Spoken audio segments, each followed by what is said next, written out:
What's up, YouTube? I'm just hanging out in my favorite parking lot.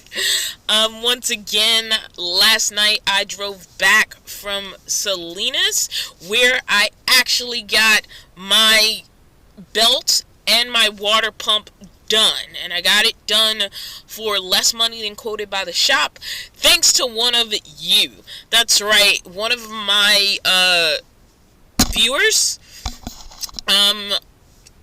introduced me to a guy who could do the work. Here's a picture of us from yesterday when we were hanging out. That's just to say I'm at that point where I've sort of reached the end of my contract time so far. I'm working on some offers that are coming up, but I'm in that in-between time where my income kind of drops, and when I start pulling on reserves, they start depleting really, really quickly.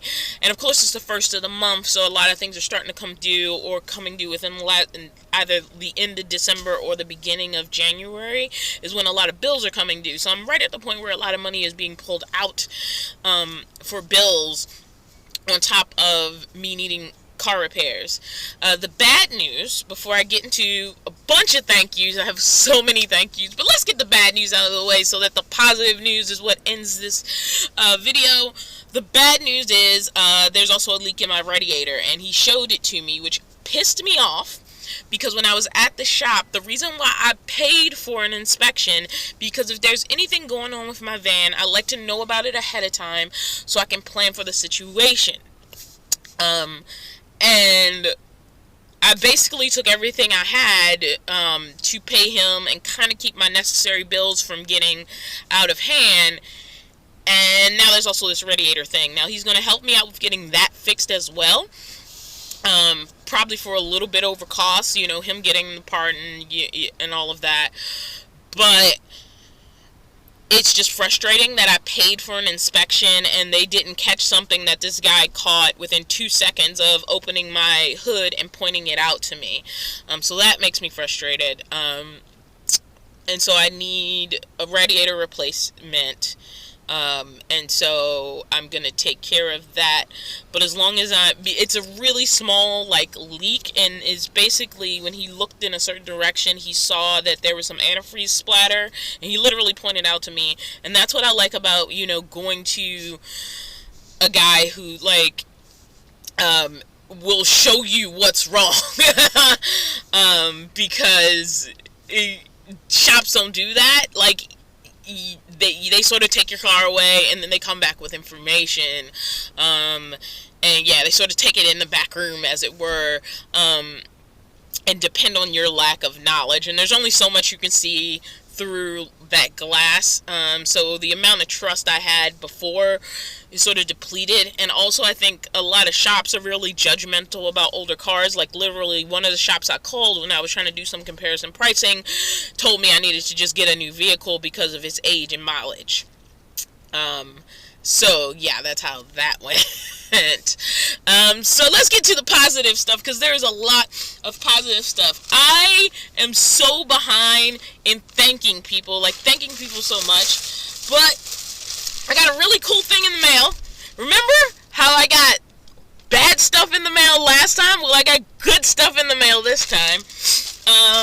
It's like super mad cool, and it's basically a hat that says Dawn of Vanlife. Oh, you can't see it. Dawn of Vanlife. So I now have a hat that's personalized to my YouTube channel. Once again, thanks to the same woman who introduced me to the mechanic that saved my life. So great. Thank you so much. And this is my perfect style hat, so I'm going to be wearing this. Dawn of Vanlife. I actually have my channel name branded on something. It's super awesome. So yeah, this was pretty much the only, like, physical Christmas gift I actually got. Now, that's not to say I haven't gotten other gifts. I have gotten other gifts randomly in the mail since I've had a channel. And one awesome person who has always contributed to this channel and sent me random stuff, like so much random stuff, is Dylan.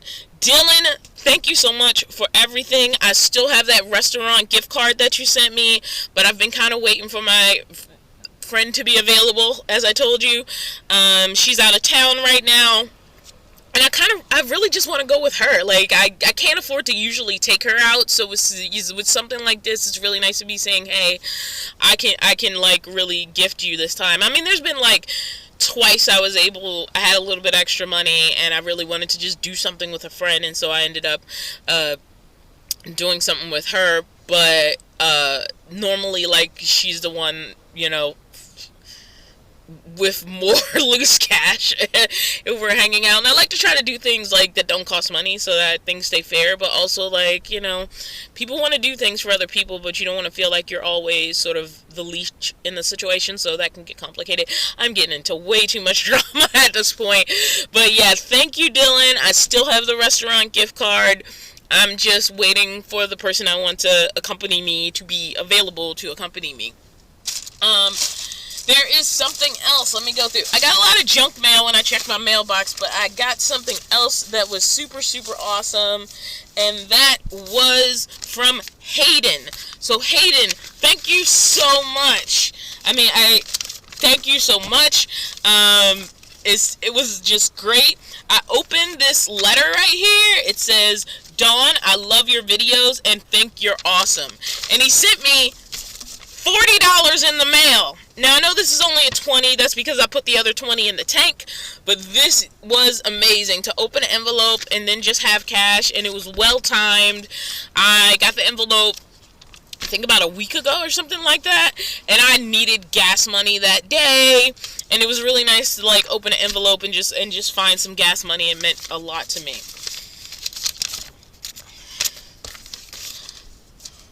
All right. So those physical contributions are out the way. Another person I'd also like to thank is Shay. From the beginning of this channel, Shay has been a contributor to keeping me going and keeping the channel going. She is the one who gave me my cargo carrier that's on my roof. I don't know that it's something I would have bought for myself, but especially now that I have the wagon, which is super useful in so many situations, it's nice to be able to store it somewhere that's not in the car, like on top of me. And, like, I have, like, some extra antifreeze, and it's on the roof. It's not in the car where I am. And, like, having the cargo carrier for stuff like that has been truly, truly valuable. All right, who's next? I wrote things down because I don't want to forget people. All right, so Silver Surfer, thank you for the hat, thank you for the mechanic, and thank you also for your PayPal contribution. Shay, I've already thanked you. Dylan, I've already thanked you. Hayden, I've already thanked you. So the people who contributed to me over Facebook, specifically recently, Facebook, it wasn't Facebook, PayPal. The people who sent me PayPal contributions recently. Stroob Rentals, thank you. Yes, I know who you are, but I'm still going to list you here as well. Kimberly H, thank you. Tracy M, thank you. Karen S, thank you. Shauna W, thank you. I don't know some of your internet handles, so, like, if you're like, I am such and such, just let me know, especially because some of your YouTube handles, I know because I've seen them frequently. Where'd I leave off? Shauna, it was right. Shauna W, thank you. Jane B, thank you. Gabriella F, thank you so much. Lori K, just thank you. Smooths, that's just cool. Smooths, I kind of want to know what that is. Thank you. Michelle M, thank you. Amy B, thank you so much. Sandra K, thank you. Muriel Ara, thank you. And those are mostly people who contributed within the last month, and a lot of those contributions, small or large, and I'm not mentioning dollar amounts because I don't want this to become a ranking system of who gave the most. Rather, you contributed $5 or you contributed $50, it still helped, and that's what's super valuable here, is like it helped get over the hump of being able to take care of some of those first of the month bills and be able to take care of a necessary repair to the car. And I wish I had a bigger word than thank you, but I just don't. But I don't think I should stop there. I think I need to thank everybody who has contributed to the channel in this past year. There's definitely been times where I've been tight on money, and just like that $40 that came in this envelope from Hayden, They helped so much, because like it was like, okay, I took care of all the bills and I thought I had enough gas, but then something happens and I have to travel more than I thought, and then, oh my god, thank goodness somebody gave me some extra cash over PayPal, and it helps. And it's not something I'm depending on, because I can always like figure out ways to pick up other odd jobs, but it's so nice to not have to do that. For people who don't understand, when you are working like a regular wage job, and there's some people who have that now who didn't have it before. The thing is, a lot of these small jobs, yes, they're going to give you money, but you're only earning a certain amount of money for your time. Like I said, on a good Amazon day, it's a great deal. It's a few hours of work for a set chunk of pay. The last time I did Amazon Flex, when I calculated it out, and this is before calculating losses, I only made about $10 an hour. But because I'd signed up for the shift, there were things I was obligated to do, and because I want to preserve my long-term reputation on the app when I need it, I still finished out the shift. I did everything that was required of me. I did everything the right way to preserve my long. But that means for that chunk of time, which wasn't supposed to take as long as it did, I ended up earning about $10 an hour for my time. And when you're only like, when your payoff is like $10 an hour for that particular day in that particular situation, like, it's hard. And anybody who's worked Uber or Lyft or DoorDash knows there are days that feel totally worth it, and then there are days where it's like, really, I think I just wasted more time in my car than I made today. And so on those days when those extra PayPal contributions come through, they're very beneficial. So I want to thank some more people who contributed throughout the year. Please, hopefully I'm saying your name right. I think it's Tung T-U-N-G-T. I search you when, at least was your email address. I'm not quite sure what name you are. Muriel R. Cheryl L. Perific LLC? Weird. Do you want me to do some promotion for you? Shay, once again, I'm going to thank you right here. Deliberately Creative, Elizabeth C. Shari N. Shari, Debbie C. Kayla H. Yodka W. Forgive me if I get your name wrong. Gail J. Dylan, of course, who I've mentioned previously, and Thomas S. Thank you so much for being a part of enhancing my year. Now, I've done some important changes, and I'm working on some important changes. One, I'm working on moving my website off of Wix. Wix has been terrible. Like, people have told me, like, they wanted to access my Amazon links to kind of help me out, and the website has been spotty at best. It's really hard to update. I kind of hate it, so I'm going to move off of Wix, and I'm going to find another way to be able to run a website without it costing me too much at this point, because I just don't have the kind of extra income to spend a lot on like servers, and the domain name is already paid for a year, so I have the domain name, but servers are expensive or can get costly. It's just a constant expense, and so what I'm doing is I'm going to move off of Wix. That has not happened yet, but I'm going to explore getting a different website. In addition to that, I have changed my Instagram to The Dawn of Vanlife. Originally, I went with Dawn of Wanderlust, because Dawn of Vanlife wasn't available, and I was trying to think of something in theme, but I never really liked it. But what I figured out, and I think it was Carly who suggested it to me first, that if I put the in front of it, it would be allowed. And so I've changed my Instagram to The Dawn of Vanlife, so that everything kind of has the same name, because when things have different names, it gets more confusing and it doesn't feel a part of the same brand. And here I am using words like brand, because my goal of 2020, I don't want to get into resolutions because I don't really believe in them. I think they sort of fall apart by February. But my goal for 2020, and I've been sitting down writing goals, is that I want to sort of take this more seriously as a stream of income, because it has turned into a stream of income. And just getting monetized doesn't really make YouTube that big of a stream of income. So for people thinking about starting it, I think the smartest thing to know is that starting a YouTube and then getting it to the point where it's a recognizable stream of income is complex.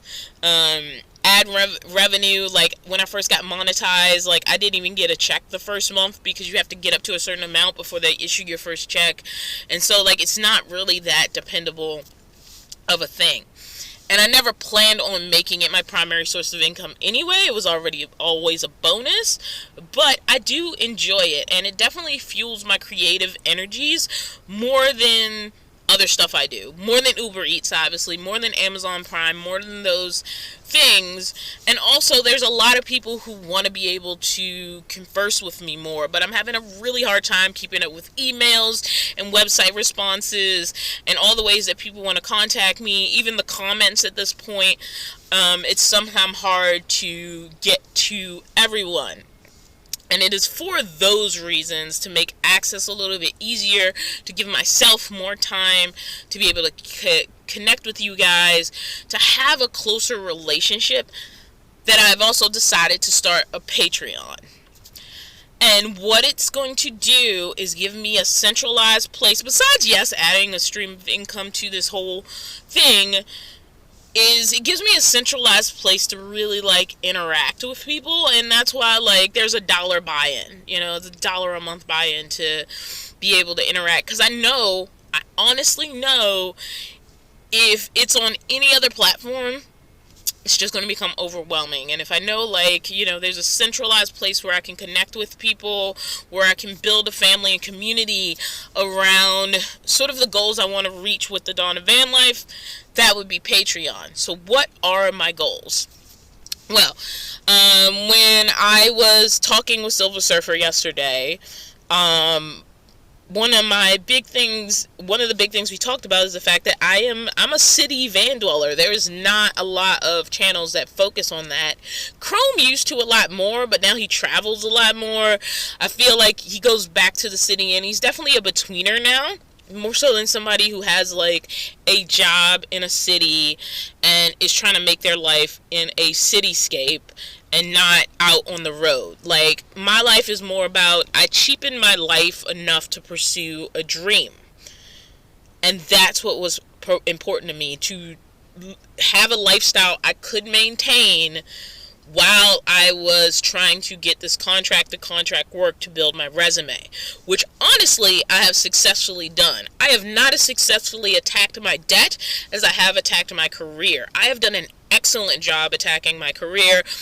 I have gained new connections that I didn't have a year ago. I've gained connections with companies that I didn't have a year ago. A year ago, I was doing way more work I hated than I do now in order to maintain. And my life has been about, like, maintaining. I did want to get a little bit more above maintaining than I did in 2020. But my goal wasn't about the financial success. It was about the career success. And that path is definitely on track. The financial success and failure is a little bit mixed. As far as, like, where I was at the beginning of 2019 and where I am at the end.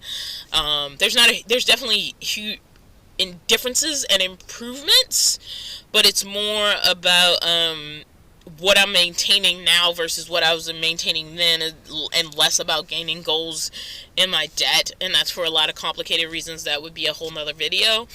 But what I really want to do with this channel is for people who are thinking about van life, either in small vehicles or in city environments, or while working a day job. I really want to attack those questions and see how I can contribute to enhancing the knowledge of you guys. I also want to know what you want to know about me. So what I really want you to do after you watch this video is really go on down to the comments and let me know what you want to know. What do you want to know? What do you want to know about me? What do you want to know about van life in the city?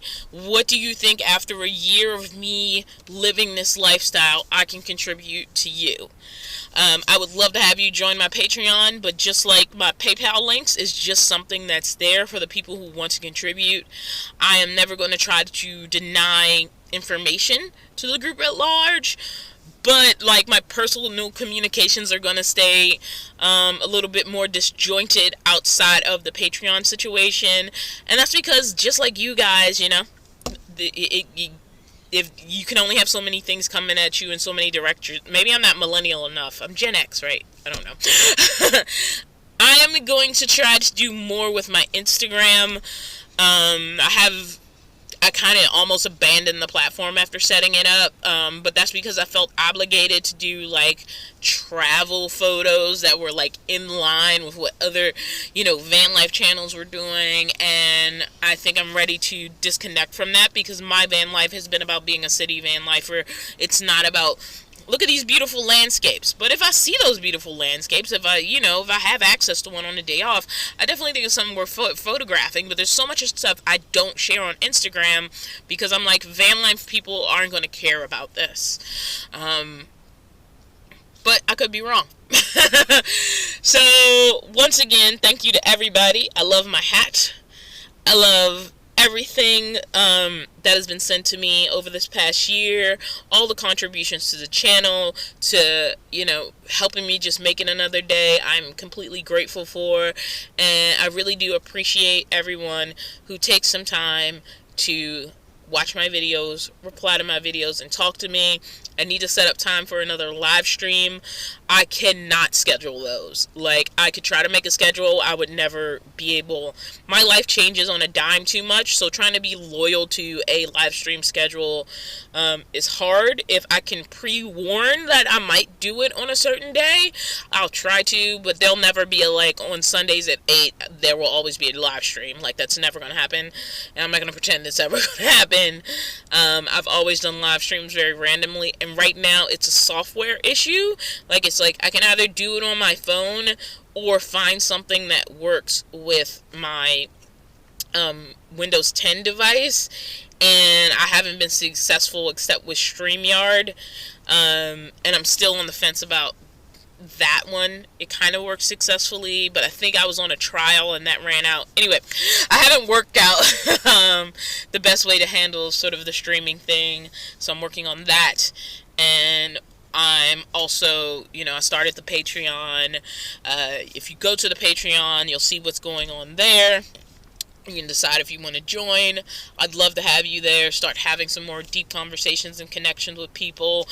Get out of the sort of disjointedness in which I communicate and kind of bring it all together. I'd like to have a community based around people interested in the city van dwelling lifestyle, either part-time or full-time, to pursue work, because there are a lot of artists out there that live the exact way I do because they want artistic careers, and those generally don't come with a lot of guarantees. I mean, most of the people who are successful now in artistic careers, both in front of the camera, behind the camera, on the stage, off the stage, a lot of us have very disjointed career paths, and to be able to continue to do what we do, it's a lot of, great, I'm booked from, January to March, and then I don't know what happens after March. And then you work up to that point, and then like you find some odd job, you go serve, and then you finally get like a job booked, and you drop that job and you go off and you do your contract, and then that contract ends and the cycle starts all over again until you get, quote unquote, hopefully the big break. And that's why a lot of people end up giving up, and they go to do like regular day jobs. Nothing wrong with that. Some people decide like their priorities are different. They meet the person. Like, I know a young lady who this is going on way longer than I wanted, but she was what's called in theater an electrician. An electrician in theater doesn't have the same context as an electrician for your house. They're usually in charge of lighting, which involves a lot of electrical knowledge, but this is not a person you want wiring your house. They're specifically for lighting and electric applications in theater. She was a master electrician for a small theater that wasn't paying her well. She met a young man that she wanted to marry. They wanted to have a family. And she ultimately decided, like, this jerky lifestyle of theater wasn't for her for the goals that she wanted. She did end up finding a related career that offered a more stable payment. But really, her goals are to get behind a desk with that knowledge now, not to be obligated from show to show for crazy hours. And her goals just change. She still has the same amount of knowledge. She still wants to apply it, but she wants to apply it to a day job where she has guaranteed income and free time to spend with the man she wants to marry. I personally tried to go that desk route with my knowledge and found out I hated it. So I know I like the crazy show schedules. They're exhausting, they're tiring, but I find that the work on the other side is just boring. When I'm just in the office dealing with numbers and charts, and 90% of what you do as a stage manager is paperwork, but you get to interact with the show. As a production manager, like, 90% of what you're doing is paperwork, but you never really get to interact with the show anymore. Your hours are more regular. Sometimes you have a little more free time. Things are a little less crazy. You're more likely to find a permanent position at a theater, but you become an office person more than a person involved with the show. And I like being a person I like having access to the toys. I still like interacting with the toys. I don't just like doing spreadsheets about the toys. That's the best way I can describe it. I'd rather be in product testing than up in the office looking at the results, I guess. So that's sort of the difference for me. And so for me, I don't see the point in a life unlived the way you want it. That's all I got for you. Like I said, new Patreon. I've changed my Instagram. I'm going to try to interact with my Instagram a little more than I used to. I don't have that many Instagram subscribers, so it really doesn't matter. Anyway, see you guys later.